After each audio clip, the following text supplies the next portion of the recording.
ਵਾਹਿਗੁਰੂ ਜੀ ਕਾ ਖਾਲਸਾ ਵਾਹਿਗੁਰੂ ਜੀ ਕੀ ਫਤਿਹ। ਮਾਤਾ ਦਮੋਦਰੀ ਜੀ।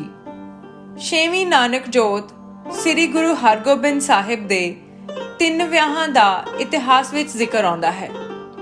ਇਹਨਾਂ 3 ਗੁਰੂ ਮਹਿਲਾਂ ਦਾ ਨਾਂ ਦਮੋਦਰੀ ਜੀ, ਨਾਨਕੀ ਜੀ ਤੇ ਮਹਾਦੇਵੀ ਮਰਵਾਹੀ ਲਿਖਿਆ ਮਿਲਦਾ ਹੈ। ਪਹਿਲੇ 5 ਗੁਰੂ ਸਾਹਿਬਾਨ ਦੇ ਇੱਕ ਮਹਿਲ ਸੀ। ਕੁਝ ਸਾਖੀਕਾਰਾਂ ਨੇ ਗੁਰੂ ਅਰਜਨ ਦੇਵ ਜੀ ਦੇ 2 ਮਹਿਲਾਂ ਦਾ ਚਰਚਾ ਕੀਤਾ ਹੈ, ਪਰ ਉਹ ਵੀ ਇਤਿਹਾਸਕ ਹਵਾਲਿਆਂ ਨਾਲ ਸਿੱਧ ਹੋ ਗਿਆ ਕਿ ਉਹ ਦੋਵੇਂ ਨਾਮ ਇੱਕੋ ਨਾਰੀ ਦੇ ਸਨ। ਗੁਰੂ ਹਰਗੋਬਿੰਦ ਸਾਹਿਬ ਦਲ ਭੰਜਨ ਗੁਰਸੂਰਮਾ ਦੇ 3 ਵਿਆਹਾਂ ਦੀ ਗੱਲ ਸਾਰੇ ਵਿਦਵਾਨਾਂ, ਇਤਿਹਾਸਕਾਰਾਂ ਤੇ ਸਾਖੀਕਾਰਾਂ ਨੇ ਸਪਸ਼ਟ ਰੂਪ ਵਿੱਚ ਅੰਕਿਤ ਕੀਤੀ ਹੈ। ਪਹਿਲੇ ਗੁਰੂ ਮਹਿਲਾਂ ਦਾ ਵਿਸਥਾਰ ਪੂਰਵਕ ਵਰਣਨ ਹੈ। ਇਹਨਾਂ 3 ਗੁਰੂ ਮਹਿਲਾਂ ਵਿੱਚੋਂ ਪਹਿਲੇ ਗੁਰੂ ਮਹਿਲ ਦਮੋਦਰੀ ਜੀ ਸਨ। ਭਾਈ ਕਾਨ ਸਿੰਘ ਨਾਭਾ ਦੇ ਗੁਰਸ਼ਬਦ ਰਤਨਾਕਰ ਮਹਾਨ ਕੋਸ਼ ਅਨੁਸਾਰ ਦਮੋਦਰੀ ਜੀ ਦਾ ਜਨਮ ਸੁਲਤਾਨਪੁਰ ਲੋਧੀ ਨੇੜੇ ਡੱਲਾ ਪਿੰਡ ਵਿੱਚ ਭਾਈ ਨਰਾਇਣ ਦਾਸ ਦੇ ਘਰ ਹੋਇਆ। ਜਨਮ ਸਾਲ ਦਾ ਬਹੁਤੇ ਇਤਿਹਾਸਕਾਰਾਂ ਨੇ ਜ਼ਿਕਰ ਹੀ ਨਹੀਂ ਕੀਤਾ। ਇਹ ਨਗਰ ਡੱਲਾ ਗੁਰੂ ਨਾਨਕ ਦੇਵ ਜੀ ਦੇ ਸਮੇਂ ਤੋਂ ਸਿੱਖ ਲੋਕ ਲਹਿਰ ਨਾਲ ਜੁੜਿਆ ਹੋਇਆ ਸੀ। ਜਦੋਂ ਗੁਰੂ ਨਾਨਕ ਦੇਵ ਜੀ ਭੈਣ ਨਾਨਕੀ ਦੇ ਸੱਦੇ ਤੇ ਰਾਏ ਭੋਏ ਦੀ ਤਲਵੰਡੀ ਤੋਂ ਸੁਲਤਾਨਪੁਰ ਲੋਧੀ ਆ ਗਏ ਤਾਂ ਗੁਰੂ ਨਾਨਕ ਦੇਵ ਜੀ ਦੇ ਰੱਬੀ ਨੂਰ, ਇਲਾਹੀ ਬਚਨਾਂ ਤੇ ਮਾਨਵਵਾਦੀ ਵਿਚਾਰਾਂ ਸਦਕਾ ਸੁਲਤਾਨਪੁਰ ਲੋਧੀ ਦੇ ਆਸੇ-ਪਾਸੇ ਦੁਆਬੇ ਦੇ ਅਨੇਕਾਂ ਪਿੰਡ ਸਿੱਖ ਲੋਕ ਲਹਿਰ ਨਾਲ ਜੁੜਦੇ ਗਏ। ਡੱਲੇ ਪਿੰਡ ਦੀ ਅੱਧੀ ਆਬਾਦੀ ਗੁਰੂ ਨਾਨਕ ਦੇਵ ਜੀ ਦੀ ਸ਼ਰਧਾਲੂ ਬਣ ਗਈ। ਭਾਈ ਨਰਾਇਣ ਦਾਸ ਦਾ ਖਾਨਦਾਨ ਅਥਵਾ ਵੱਡੇ ਵਡੇਰੇ ਗੁਰਮਤ ਗਿਆਨ ਤੋਂ ਪ੍ਰਭਾਵਿਤ ਹੋਣ ਲੱਗ ਪਏ। ਫਿਰ ਜਦੋਂ ਗੁਰੂ ਅਮਰਦਾਸ ਜੀ ਨੇ ਗੋਇੰਦਵਾਲ ਨਗਰ ਵਸਾਇਆ ਤਾਂ ਦੁਆਬੇ ਦੇ ਇਸ ਖੇਤਰ ਦਾ ਲੋਕ ਜੀਵਨ ਗੁਰੂ ਘਰ ਨਾਲ ਜੁੜਿਆ ਰਿਹਾ। ਡੱਲਾ ਨਿਵਾਸੀ ਸ਼ਰਧਾ ਤੇ ਪ੍ਰੇਮ ਭਾਵ ਨਾਲ ਗੋਇੰਦਵਾਲ ਜਾਂਦੇ ਤੇ ਇੱਥੋਂ ਰੂਹਾਨੀ ਖੁਰਾਕ ਪ੍ਰਾਪਤ ਕਰਦੇ। ਇਹ ਸਿਲਸਿਲਾ ਅੱਗੋਂ ਵੀ ਜਾਰੀ ਰਿਹਾ। ਭਾਈ ਨਰਾਇਣ ਦਾਸ ਪਹਿਲੋਂ ਗੋਇੰਦਵਾਲ ਤੇ ਫਿਰ ਅੰਮ੍ਰਿਤਸਰ ਸਾਹਿਬ ਵਿੱਚ ਨਾਨਕ ਜੋਤ ਨੂੰ ਨਮਸਕਾਰ ਕਰਨ ਲਈ ਤੇ ਗੁਰਮਤ ਦਾ ਸੰਦੇਸ਼ ਜੀਵਨ ਵਿੱਚ ਵਸਾਉਣ ਲਈ ਆਉਂਦੇ ਰਹੇ। ਵੱਖੋ-ਵੱਖ ਹਵਾਲਿਆਂ ਤੋਂ ਸੰਕੇਤ ਮਿਲਦਾ ਹੈ ਕਿ ਨਰਾਇਣ ਦਾਸ ਜੀ ਦੇ ਘਰ ਬੱਚੀ ਦਾ ਜਨਮ ਹੋਇਆ, ਜਿਸ ਦਾ ਨਾਂ ਉਹਨਾਂ ਦਮੋਦਰੀ ਜੀ ਰੱਖਿਆ। ਡੱਲੇ ਪਿੰਡ ਦੇ ਇਤਿਹਾਸਕ ਪਿਛੋਕੜ ਅਤੇ ਨਰਾਇਣ ਦਾਸ ਜੀ ਦੇ ਖਾਨਦਾਨ ਦੀ ਗੁਰੂ ਘਰ ਨਾਲ ਕਈ ਪੀੜ੍ਹੀਆਂ ਦੀ ਸਾਂਝ ਤੋਂ ਪਤਾ ਲੱਗਦਾ ਹੈ ਕਿ ਇਸ ਪਰਿਵਾਰ ਦੇ ਘਰ ਦਾ ਵਾਤਾਵਰਣ ਧਾਰਮਿਕ ਤੇ ਸਿੱਖੀ ਲੋਕ ਲਹਿਰ ਨਾਲ ਸੰਬੰਧਿਤ ਹੋਣ ਕਾਰਨ ਬੱਚਿਆਂ ਤੇ ਵੀ ਉਹੀ ਪ੍ਰਭਾਵ ਸੀ। ਦਮੋਦਰੀ ਜੀ ਦੀ ਮਾਂ ਅੰਮ੍ਰਿਤ ਵੇਲੇ ਉੱਠਦੀ, ਇਸ਼ਨਾਨ ਕਰਕੇ ਜਪਜੀ ਸਾਹਿਬ ਦਾ ਪਾਠ ਕਰਕੇ ਫਿਰ ਘਰ ਦਾ ਕੰਮਕਾਜ ਤੇ ਗ੍ਰਸਤ ਦੀਆਂ ਜ਼ਿੰਮੇਵਾਰੀਆਂ ਨਿਭਾਉਣ ਵਿੱਚ ਰੁੱਝ ਜਾਂਦੀ। ਦਮੋਦਰੀ ਸਮੇਤ ਦੂਜੇ ਬੱਚਿਆਂ ਨੂੰ ਵੀ ਤੜਕੇ ਉੱਠ ਕੇ ਇਸ਼ਨਾਨ ਕਰਨ ਪਿੱਛੋਂ ਪ੍ਰਭੂ ਪਰਮਾਤਮਾ ਦੀ ਯਾਦ ਵਿੱਚ ਕੁਝ ਸਮਾਂ ਲਾਉਣ ਪਿੱਛੋਂ ਸਵੇਰ ਦਾ ਨਾਸ਼ਤਾ ਪਾਣੀ ਦਿੰਦੀ। ਮਾਂ ਦੇ ਇਸ ਧਾਰਮਿਕ ਜੀਵਨ ਦਾ ਦਮੋਦਰੀ ਜੀ ਤੇ ਬਾਲਪਣ ਵਿੱਚ ਹੀ ਪ੍ਰਭਾਵ ਪੈਣ ਲੱਗ ਪਿਆ। ਉਹਨੇ ਅਜੇ ਬੋਲਣਾ ਸਿੱਖਿਆ ਹੀ ਸੀ ਕਿ ਮੂਲ ਮੰਤਰ ਦਾ ਉਚਾਰਨ ਕੰਠ ਹੋ ਗਿਆ ਅਤੇ ਜਿਉਂ-ਜਿਉਂ ਬਾਲਪਨ ਦੇ ਸਾਲ ਬੀਤਣ ਲੱਗੇ ਤਿਉਂ-ਤਿਉਂ ਉਹ ਗੁਰਬਾਣੀ ਨਾਲ ਵਧੇਰੇ ਮਾਨਸਿਕ ਤੇ ਆਤਮਿਕ ਵੱਧਦੀ ਗਈ। ਜਦੋਂ ਵੀ ਪਰਿਵਾਰ ਗੁਰੂ ਦਰਬਾਰ ਦੀਆਂ ਹਾਜ਼ਰੀਆਂ ਭਰਨ ਲਈ ਜਾਂਦਾ ਤਾਂ ਬਾਲੜੀ ਦਮੋਦਰੀ ਉਤਸ਼ਾਹ ਨਾਲ ਜਾਣ ਲਈ ਤਿਆਰ ਹੁੰਦੀ। ਅੰਮ੍ਰਿਤ ਸਰੋਵਰ ਤੇ ਹਰਮੰਦਰ ਸਾਹਿਬ ਦੇ ਦਰਸ਼ਨਾਂ ਦੀ ਖੁਸ਼ੀ ਉਹਦੇ ਚਿਹਰੇ ਤੋਂ ਡੁੱਲ ਪੈਂਦੀ। ਡੱਲੇ ਪਿੰਡ ਦੀ ਸੰਗਤ ਨਾਲ ਜਾਂਦਿਆਂ ਗੁਰੂ ਘਰ ਨਾਲ ਮੋਹ ਪਿਆਰ ਤੇ ਸਤਿਕਾਰ ਵੱਧਦਾ ਗਿਆ। 1604 ਈਸਵੀ ਦੇ ਆਰੰਭ ਵਿੱਚ ਹੀ ਜਦ ਇਹ ਪਰਿਵਾਰ ਸੰਗਤ ਨਾਲ ਅੰਮ੍ਰਿਤ ਸਰੋਵਰ ਵਿੱਚ ਦੁੱਖ ਭੰਜਨੀ ਵਾਲੇ ਸਥਾਨ ਤੇ ਇਸ਼ਨਾਨ ਕਰਕੇ ਹਰਮੰਦਰ ਸਾਹਿਬ ਵੱਲ ਜਾ ਰਿਹਾ ਸੀ ਤਾਂ ਲਾਚੀ ਬੇਰ ਕੋਲ ਗੁਰੂ ਅਰਜਨ ਦੇਵ ਜੀ ਦੇ ਦਰਸ਼ਨ ਹੋ ਗਏ। ਉਸ ਵੇਲੇ ਸਾਹਿਬਜ਼ਾਦਾ ਹਰਗੋਬਿੰਦ ਜੀ ਗੁਰਦੇਵ ਪਿਤਾ ਦੇ ਨਾਲ ਹੀ ਸਨ। 9 ਸਾਲ ਦੀ ਉਮਰ ਦੇ ਹਰਗੋਬਿੰਦ ਜੀ ਦੇ ਦਰਸ਼ਨ ਕਰਕੇ ਭਾਈ ਨਰਾਇਣ ਦਾਸ ਦੀ ਪਤਨੀ ਨੇ ਪਤੀ ਨੂੰ ਸੁਝਾਅ ਦਿੱਤਾ ਕਿ ਇਹ ਸਾਡੀ ਸਪੁੱਤਰੀ ਦਾ ਹਮ ਉਮਰ ਹੈ ਤੇ ਜਿਸ ਤਰ੍ਹਾਂ ਦੀ ਪ੍ਰਭੂ ਭਗਤੀ ਵਿੱਚ ਦਮੋਦਰੀ ਰਹਿੰਦੀ ਹੈ, ਅਜਿਹਾ ਵਰ ਉਹਦੇ ਜੀਵਨ ਨੂੰ ਵਧੇਰੇ ਸੁਖਦਾਈ ਬਣਾ ਸਕਦਾ ਹੈ। ਪਰ ਗੁਰੂ ਘਰ ਕਿੱਥੇ ਤੇ ਅਸੀਂ ਕਿੱਥੇ? ਅਸੀਂ ਤਾਂ ਅਜਿਹੀ ਗੱਲ ਕਰਨ ਦੀ ਵੀ ਹਿੰਮਤ ਨਹੀਂ ਕਰ ਸਕਦੇ। ਭਾਈ ਨਾਰਾਇਣ ਦਾਸ ਨੂੰ ਪਤਨੀ ਦੀ ਗੱਲ ਚੰਗੀ ਲੱਗੀ। ਉਹ ਆਸ਼ਾਵਾਦੀ ਮਨੁੱਖ ਸੀ, ਇਸ ਲਈ ਕਹਿਣ ਲੱਗਾ ਕਿ ਜੇ ਪ੍ਰਭੂ ਨੂੰ ਅਜਿਹਾ ਮਨਜ਼ੂਰ ਹੋਇਆ ਤਾਂ ਇਸ ਲਈ ਆਪੇ ਢੋ ਬਣ ਜਾਏਗਾ। ਸਾਨੂੰ ਪਰਮਾਤਮਾ ਤੇ ਡੋਰੀ ਛੱਡ ਦੇਣੀ ਚਾਹੀਦੀ ਏ। ਪਿੰਡ ਦੀ ਸੰਗਤ ਵਿੱਚ ਦੀਵਾਨ ਦੀ ਹਾਜ਼ਰੀ ਪਿੱਛੋਂ ਦੋ ਕੁ ਨਿਕਟ ਵਰਤੀਆਂ ਨਾਲ ਮਨ ਦੇ ਫੁਰਨੇ ਦੀ ਗੱਲ ਟੋਰੀ ਤਾਂ ਵਡੇਰੀ ਉਮਰ ਦੀ ਸਿਆਣੀ ਜ਼ਨਾਨੀ ਨੇ ਵਿਚਾਰ ਕੇ ਕਿਹਾ ਕਿ ਜੇ ਇਸ ਰਿਸ਼ਤੇ ਦੀ ਗੱਲ ਤੇ ਤੁਹਾਡੇ ਮਨ ਦੀ ਖਾਹਿਸ਼ ਪੂਰੀ ਹੋ ਜਾਏ ਤਾਂ ਤੁਹਾਡੇ ਹੀ ਨਹੀਂ, ਸਾਡੇ ਪਿੰਡ ਡੱਲੇ ਦੇ ਵੀ ਧੰਨ ਭਾਗ ਹੋ ਜਾਣਗੇ। ਗੁਰੂ ਘਰ ਨਾਲ ਸਾਡੇ ਪਿੰਡ ਦੀ ਸਾਂਝ ਹੋਰ ਵੱਧ ਜਾਏਗੀ। ਸਾਡੇ ਪਿੰਡ ਦੀ ਧਰਤੀ ਗੁਰੂ ਚਰਨਾਂ ਦੀ ਛੋਹ ਨਾਲ ਹੋਰ ਵਧੇਰੇ ਭਾਗਾਂ ਵਾਲੀ ਬਣ ਜਾਏਗੀ। ਉਹਨੇ ਸੁਝਾਅ ਦਿੱਤਾ ਕਿ ਇਸ ਬਾਰੇ ਮਾਤਾ ਗੰਗਾ ਜੀ ਨਾਲ ਗੱਲ ਕੀਤੀ ਜਾਏ ਤਾਂ ਉਹ ਜ਼ਰੂਰ ਪ੍ਰਵਾਨਗੀ ਦੇ ਦੇਣਗੇ। ਗੁਰੂ ਅਰਜਨ ਦੇਵ ਜੀ ਨਾਲ ਮਾਤਾ ਗੰਗਾ ਜੀ ਹੀ ਗੱਲ ਕਰਨ ਤਾਂ ਠੀਕ ਰਹੇਗਾ। ਦਮੋਦਰੀ ਦੀ ਮਾਤਾ ਜੀ ਉਸ ਸਿਆਣੀ ਉਮਰ ਨੂੰ ਨਾਲ ਲੈ ਕੇ ਮਾਤਾ ਗੰਗਾ ਜੀ ਪਾਸ ਗਈ ਤੇ ਬੜੇ ਆਦਰ ਸਤਿਕਾਰ ਨਾਲ ਮਨ ਦੀ ਗੱਲ ਉਹਨਾਂ ਨੂੰ ਦੱਸੀ। ਮਾਤਾ ਗੰਗਾ ਜੀ ਕਈ ਵਾਰ ਬੱਚੀ ਦਮੋਦਰੀ ਨੂੰ ਦੇਖ ਚੁੱਕੇ ਸਨ। ਉਹਨਾਂ ਨੂੰ ਇਹ ਸੁਝਾਅ ਚੰਗਾ ਲੱਗਾ ਤੇ ਉਹਨਾਂ ਗੁਰੂ ਅਰਜਨ ਦੇਵ ਜੀ ਨਾਲ ਸਲਾਹ ਕਰਕੇ ਰਿਸ਼ਤਾ ਪ੍ਰਵਾਨ ਕਰ ਲਿਆ। ਇਉਂ ਸਨ 1604 ਵਿੱਚ ਹੀ ਦਮੋਦਰੀ ਜੀ ਦਾ ਵਿਆਹ ਸ੍ਰੀ ਗੁਰੂ ਹਰਗੋਬਿੰਦ ਸਾਹਿਬ ਜੀ ਨਾਲ ਹੋ ਗਿਆ। ਭਾਈ ਨਾਰਾਇਣ ਦਾਸ ਨੇ ਬੇਨਤੀ ਕੀਤੀ ਕਿ ਅਸੀਂ ਡੱਲੇ ਪਿੰਡ ਵਿੱਚ ਵਿਆਹ ਦੀ ਤਿਆਰੀ ਲਈ ਕਿਸ ਤਰ੍ਹਾਂ ਦਾ ਪ੍ਰਬੰਧ ਕਰੀਏ ਜੋ ਗੁਰੂ ਘਰ ਦੀ ਸ਼ਾਨ ਦੇ ਤੁਲ ਹੋਵੇ। ਤਾਂ ਗੁਰੂ ਮਹਾਰਾਜ ਨੇ ਫਰਮਾਇਆ ਕਿ ਅਸੀਂ ਬਾਹਰ ਮੁਖੀ ਦੁਨਿਆਵੀ ਸ਼ਾਨ ਸ਼ੌਕਤ ਤੇ ਵਿਖਾਵੇ ਦੇ ਹੱਕ ਵਿੱਚ ਨਹੀਂ ਹਾਂ। ਵਿਆਹ ਸਾਦੇ ਢੰਗ ਨਾਲ ਹੋਣੇ ਚਾਹੀਦੇ ਹਨ। ਢੋਲ ਢਮੱਕੇ ਦੀ ਕੋਈ ਲੋੜ ਨਹੀਂ। ਗੁਰੂ ਘਰ ਦੀ ਮਰਿਆਦਾ ਅਨੁਸਾਰ ਹੀ ਦੋਹਾਂ ਪਰਿਵਾਰਾਂ ਦਾ ਮੇਲ ਹੋਣਾ ਚਾਹੀਦਾ ਹੈ।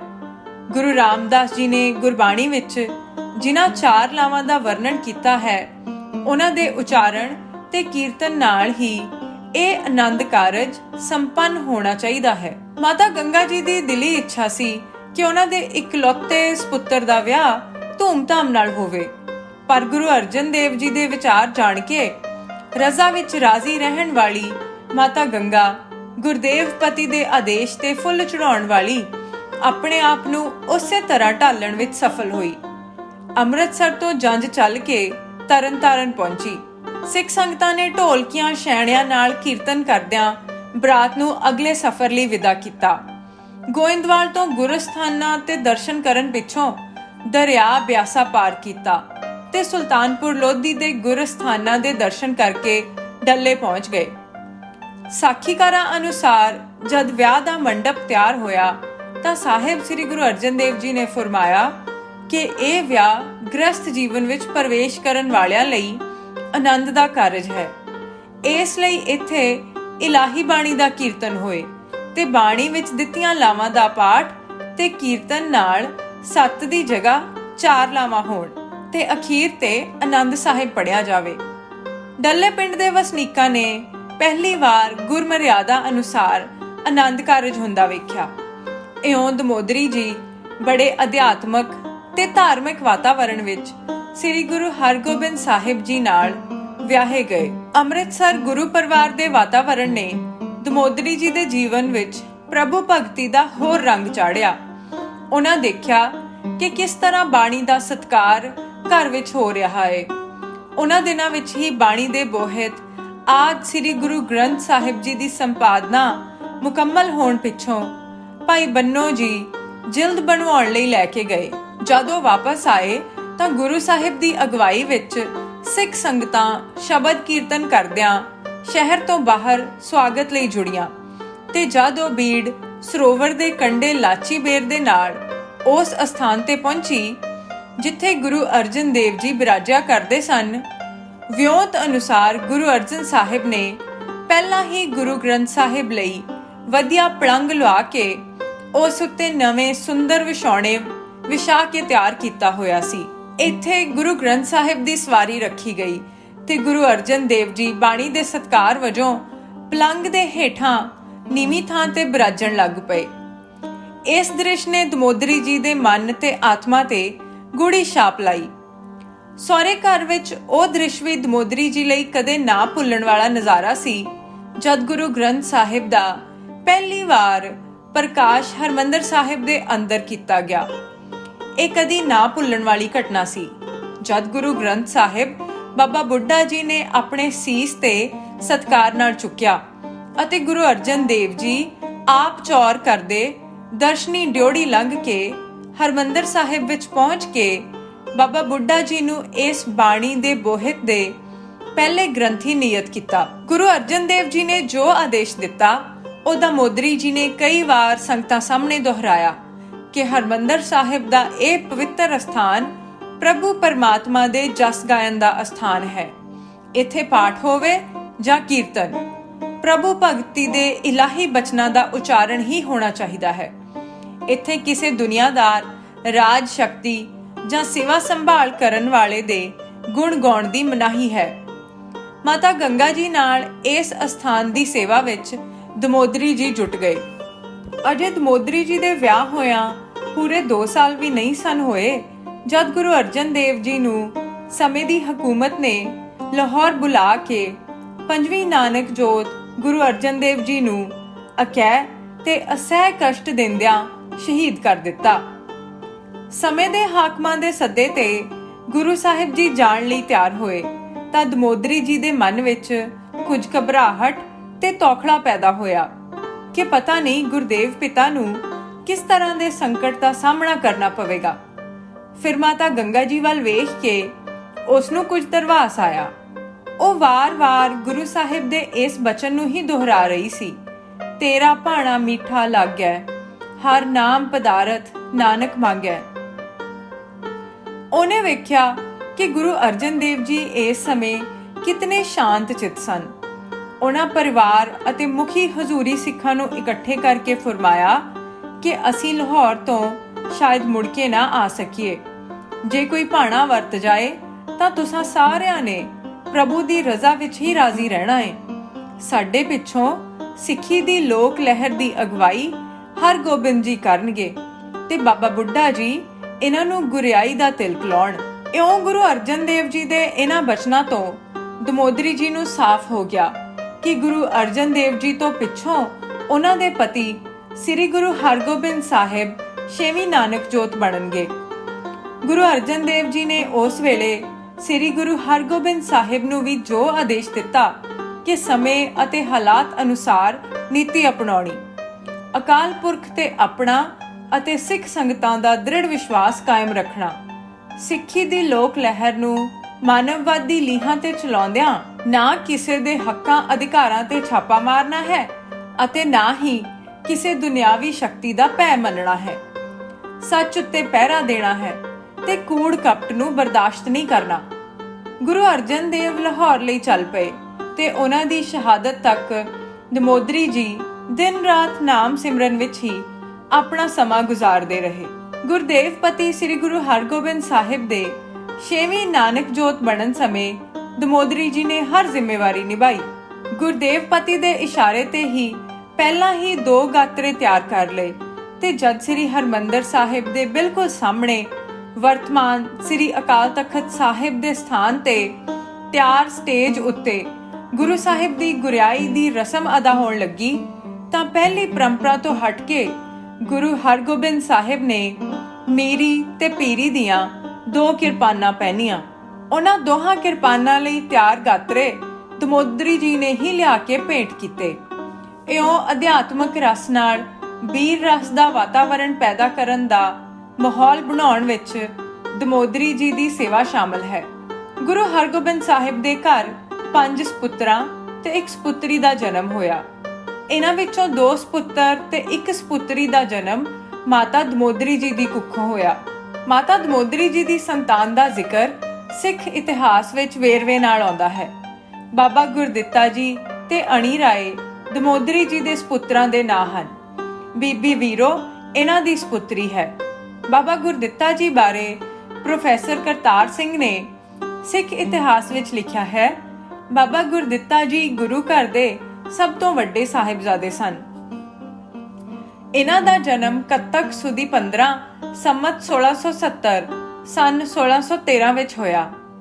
ਆਪ ਪਿੰਡ ਡਰੋਲੀ, ਜ਼ਿਲ੍ਹਾ ਫਿਰੋਜ਼ਪੁਰ, ਮਾਸੀ ਦੇ ਘਰ ਪੈਦਾ ਹੋਏ। ਗੁਰਦਿੱਤਾ ਜੀ ਨੇ ਧਾਰਮਿਕ ਅਤੇ ਸ਼ਸਤਰ ਵਿੱਦਿਆ ਪਿਤਾ ਜੀ ਦੀ ਨਿਗਰਾਨੀ ਵਿੱਚ ਬੜੇ ਉੱਤਮ ਢੰਗ ਨਾਲ ਪ੍ਰਾਪਤ ਕੀਤੀ।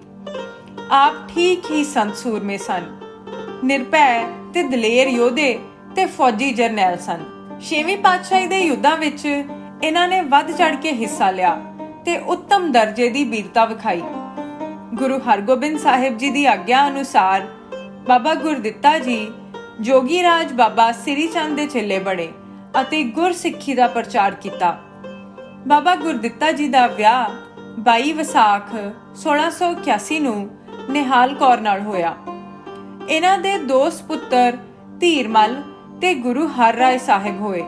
ਗੁਰਦਿੱਤਾ ਜੀ ਦਾ ਦੇਹਾਂਤ ਚੇਤ ਸੁਦੀ 10 ਸੰਮਤ 1695 ਸਨ 1638 ਵਿੱਚ ਕੀਰਤਪੁਰ ਵਿਖੇ ਹੋਇਆ। ਦਮੋਦਰੀ ਜੀ ਦੇ ਦੂਜੇ ਸਪੁੱਤਰ ਅਣੀ ਰਾਏ ਬਾਰੇ ਸਿੱਖ ਇਤਿਹਾਸ ਵਿੱਚ ਲਿਖਿਆ ਹੈ ਕਿ ਉਹਨਾਂ ਦਾ ਜਨਮ ਮਾਘ ਸੰਮਤ 1675 ਨੂੰ ਅੰਮ੍ਰਿਤਸਰ ਵਿੱਚ ਹੋਇਆ। ਇਹ ਤਿਆਗੀ ਸਨ ਤੇ ਨਾਮ ਬਾਣੀ ਦੇ ਅਭਿਆਸ ਵਿੱਚ ਲੱਗੇ ਰਹਿੰਦੇ ਸਨ। ਇਹਨਾਂ ਨੇ ਵਿਆਹ ਨਹੀਂ ਸੀ ਕਰਵਾਇਆ। ਇਹਨਾਂ ਦਾ ਦੇਹਾਂਤ ਵੀ